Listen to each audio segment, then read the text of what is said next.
Hello people, eu sou o professor Ataíde e você está no canal Prof. Ataíde. E na videoaula de hoje nós vamos estudar sobre modelização do campo e meio ambiente.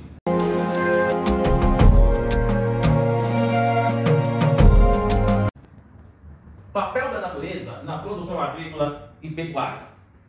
As plantas precisam de chuva para desenvolver. Na produção, para produzir produtos agrícolas, nós precisamos do solo, e um solo fértil. A criação de gado precisa de água, tanto como também na agricultura. Na criação de gado você precisa de um espaço, um campo, o pasto. Esse pasto também é planta e precisa de quê? Precisa de chuva. Então, a produção agrícola e pecuária tem uma relação muito íntima com a natureza, independente do desenvolvimento tecnológico. Vai ser sempre dependente da natureza. Só que existem dois tipos de produção: produção rural manual versus produção rural mecanizada. Vamos ver duas situações aqui. Na produção rural manual, o agricultor ou o pecuarista, ele pratica uma agricultura ou uma pecuária sem muito uso da tecnologia, pouco mecanizada. Falando da agricultura, uma agricultura rudimentar, uma criação de gado na invernada, por exemplo, o rebanho solto na natureza. Está passando um avião. Vamos sempre gravar aqui um sufoco desses aviões. Mas tudo bem. Falando da pecuária, da criação de gado. Na pecuária, antes da mecanização, tínhamos várias perdas, por mortalidade dos animais, questões de fome, principalmente em locais e regiões que chove pouco, dos animais morrer por falta de alimentos, porque dependia apenas do pasto da natureza.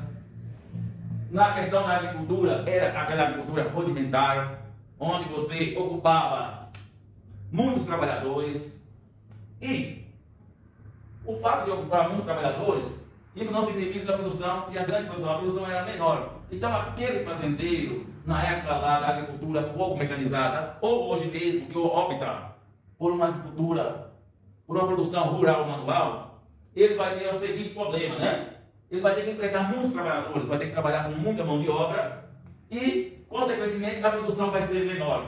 Ao contrário daquele fazendeiro, o grande latifundiário, que investiu pesado em tecnologia. Então, qual é a consequência do investimento alto em tecnologia?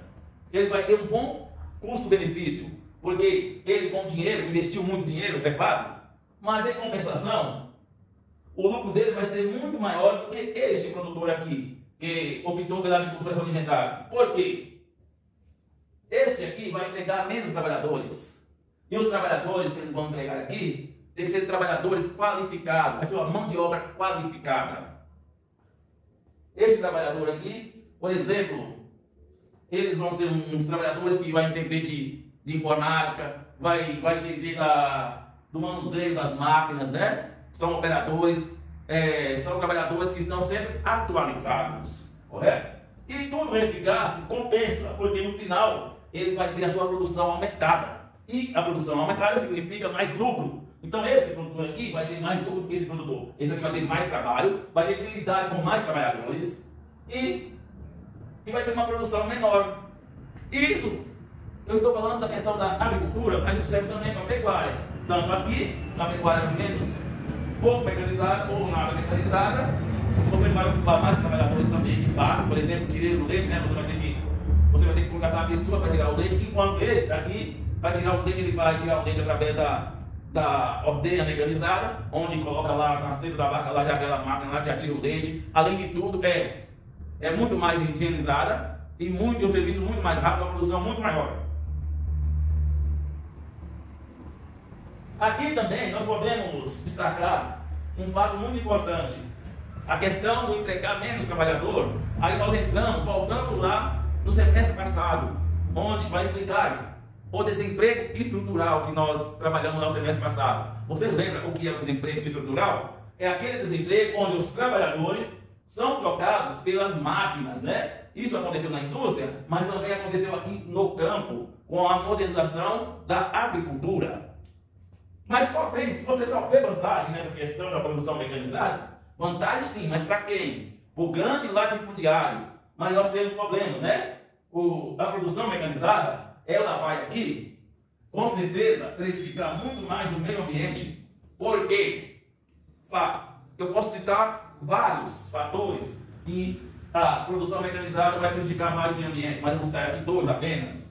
Um é a questão da monocultura, né? Porque, geralmente, o grande latifundiário, ele trabalha com a monocultura. Por exemplo, o grande produtor de soja, o grande produtor da cana-de-açúcar, no espaço dele, ele planta só este tipo de produção. E, como vocês já sabem, quando você produz apenas um produto, o solo vai se degradando com o tempo.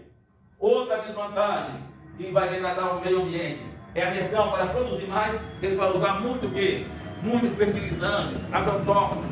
E isso vai poluir o quê? Vai poluir os rios, os lençóis freáticos. Correto? Lembrando que a modernização do campo também foi uma das causas de ter acontecido o êxodo rural. O fenômeno que nós estudamos no semestre passado, que foi a saída em massa da população do campo para a cidade. E um dos fatos, uma das causas principais disso foi a modernização do campo.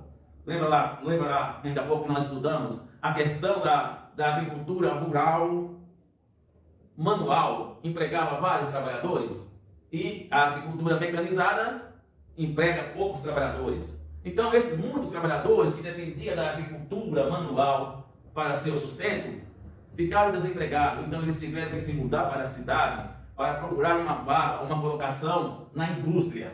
Então, isso explica o êxodo rural. Um assunto muito recorrente em questões do Enseja. Em todo o Enseja, nós temos uma ou duas questões relacionadas ao êxodo rural. Vamos voltar aqui agora. Como o uso da tecnologia tem ajudado os produtores a superar dificuldades impostas pela natureza? Porque antes, a agricultura rudimentar dependia exclusivamente da natureza. Era uma questão de sorte, era como se fosse uma loteria. Se o ano fosse um ano bom de chuva, os agricultores ganhavam, lucravam.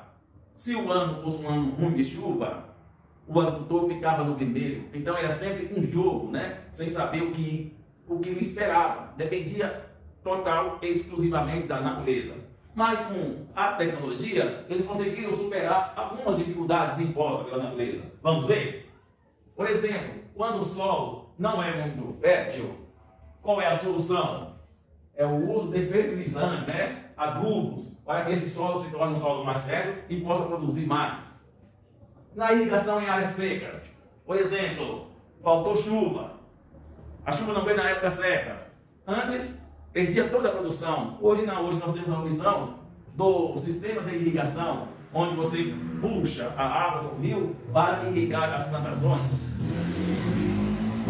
Na queda de mortalidade do rebanho, com a introdução de vacinas e outros medicamentos, doenças como a febre aftosa e outras que disseminavam rebanhos inteiros, com a chegada da tecnologia, esse tipo de doença praticamente foi eliminada. Então, essa mortalidade ela caiu bastante. E isso significa o quê? Lucro, né? Porque se você tem um rebanho, e esse rebanho, a mortalidade é alta, então isso vai dar prejuízo para o produtor, né? Para o fazendeiro.